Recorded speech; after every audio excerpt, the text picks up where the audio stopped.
the Fuji Xpro1 and the 7artisans 25mm 1.8. I really like it. I really like it. Most people would probably ask, why would I pick up a Fuji Xpro1 in 2023? This is not a gear review. It is not a you should buy this camera, it's a budget friendly camera, and all the other nonsense that you might hear from YouTube. This is an honest review and honest thoughts from somebody who really cares about the photos that I make. The Fuji Xpro1 is an 11-year-old camera. Came out in 2012, if my math is good. It is 16 megapixels.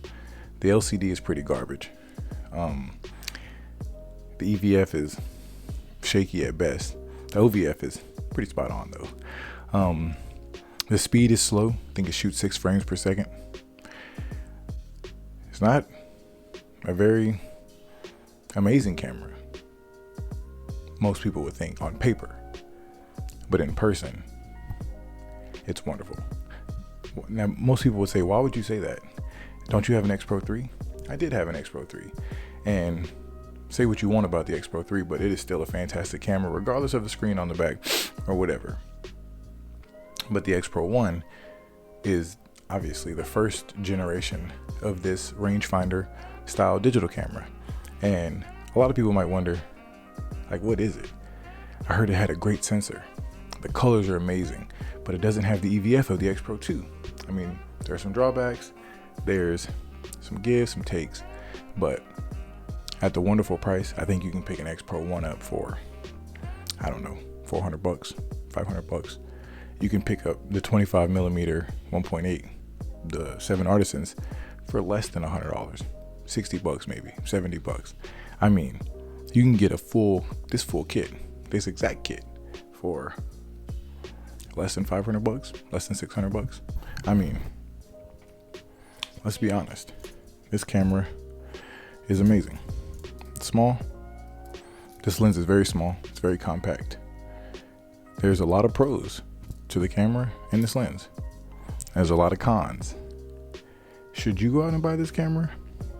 No. Would I tell you to go out and buy this camera? No, I would not. But it is an amazing camera. And sometimes I think it's great to take things back to the roots, to where things began. Now, if we're talking about actual lens quality itself, it's good quality. I mean, it's relatively, good. The build is good. The build is really nice. The focusing is really nice. The aperture blades move smoothly. I mean, let's be honest, it looks great, right? Look at that thing. She looks amazing. I think that is one of the cooler feels about this camera is it looks like a film camera. And I really like that. I like the dials, obviously, of the Xpro 1. I really love that look to it. The screen on the back is awful. I won't lie to you. It's definitely not great by any means. When you take an image on it, I mean, just to see it, it looks like absolute trash. Unless you're seeing this on your actual computer, I wouldn't judge it. But other than that, it's fun. Like I said, this lens is great. I really love the size of this lens. This lens is so small, you can throw this in a little pouch. It's not as small as the X100V, obviously, but you can throw this in a pouch and just, hey, take it with you wherever you want to go, and you can still have that same feel for, a fraction of the cost. $60 is almost unbeatable. Why wouldn't you buy this just because at that cost, right? Now, I'm not here to tell you to, hey, 7artisans, I got you. But this is not sponsored by them, I promise you. But I do think that this is a fantastic piece of glass for the quality of it. For the price, for the quality, for the price. Same thing. You get what I'm trying to say. Now, are there problems with this lens? Of course. Are there pluses with this lens? Absolutely. It's a manual focus lens, so there are obviously no electronics in it. But even the focusing distance, look at this image right here. You can get, I want to say 6 inches, if not a little bit less than that, close to your subject, and you're still going to be able to focus just fine. It's pretty awesome for not a macro lens. And then on top of the film look, it's almost unbeatable. I looked into a lot of lenses. I have a lot of Fuji lenses. Duh, I have a lot of Fuji cameras. But something about the Xpro1 and this 25mm combo, they just really they speak life back into photography for me. Hopefully I didn't fumble that, but it does. If you've been following the channel for a while, or if you know me, you know I'm a film shooter at heart. I say that all the time. I shoot film. I love the look of film. However, I love digital as well because I don't have to spend so much money on it, right? I can enjoy the fruits of my labor without having to constantly shell out money to Kodak.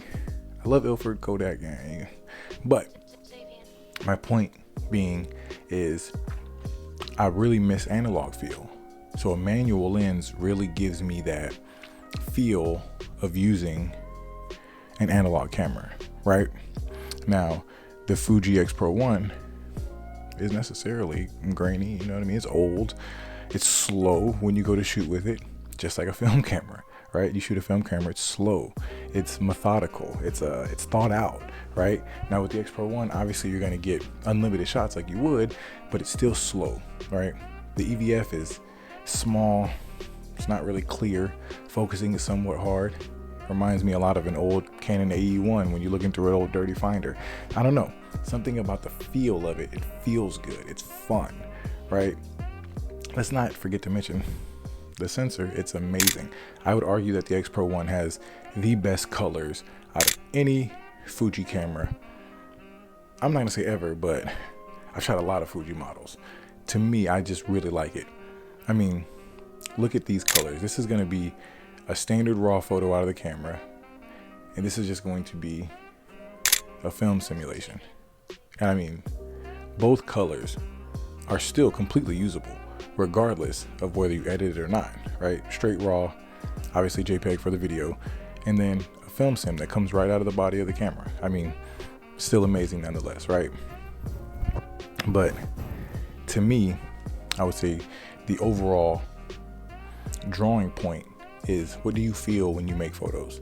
Why do you make photos? Do you make photos to make videos for people like you guys, like me? Do you make photos to put them in galleries? Do you make photos because you just like to make photos? Do you want to make money off your photos? Everybody has their why and their how and their what. But take it back to the feel of making photos.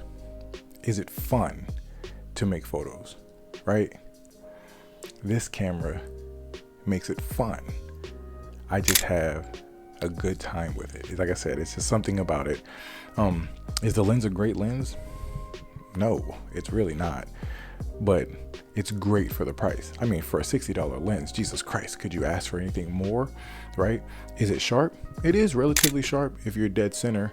You do get some chromatic aberration around the edges.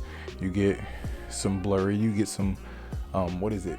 The bokeh has that weird, I don't say weird, it has that swirl to it. A lot of people like that. It's really hard to recreate that, but it does have that swirl bokeh to it. It just gives you such an analog feel to it. I mean, like, honestly, I'm not gonna argue this, but you can look at some of these photos here and you'd have a hard time telling me that these aren't actual film, right? I mean, you could easily recreate these on film for a lot more. So it's nice to be able to say, hey, it's not. So I can keep my roots in film photography, but I can also enjoy the ease of digital photography at the same time, mixed with the slow process of shooting on a daily basis and just taking my time and not rushing anything and not looking for, you know, the 40 megapixels in the X-T5 or the sharpest glass you can find of the new 56 1.2 or the 33 millimeter 1.4. It's just like, there's so many lenses, and how sharp can it be and how good can it be and what's the most tack sharp we can get and the clearest image. And like, sometimes it's nice to have, you know, a smudge on the lens when you take a photo. Maybe not nice, okay, take it back. But sometimes it's nice to have grain in the image. You know, it's nice to misfocus. Sometimes it's nice to just see a real photograph, right?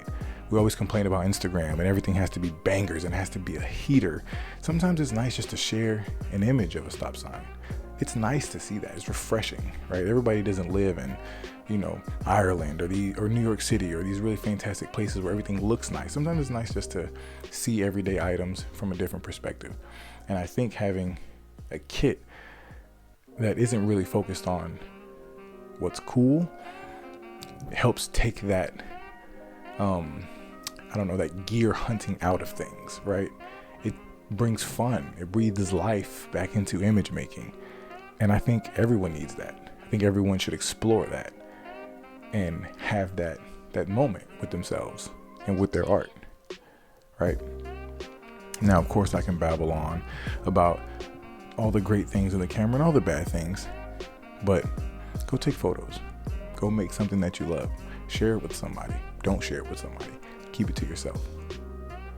But just do what you think is great. Should you go buy this lens? It's up to you. Should you buy the camera? It's up to you. The Xpro4 might be coming out soon. Who knows? But just make what you love. Do what you love. And enjoy what you do. Thank you guys for watching. As always, I appreciate it. Hit the like button for me. Give it a thumbs up. Leave a comment. Share with your friends. Until next time, be easy.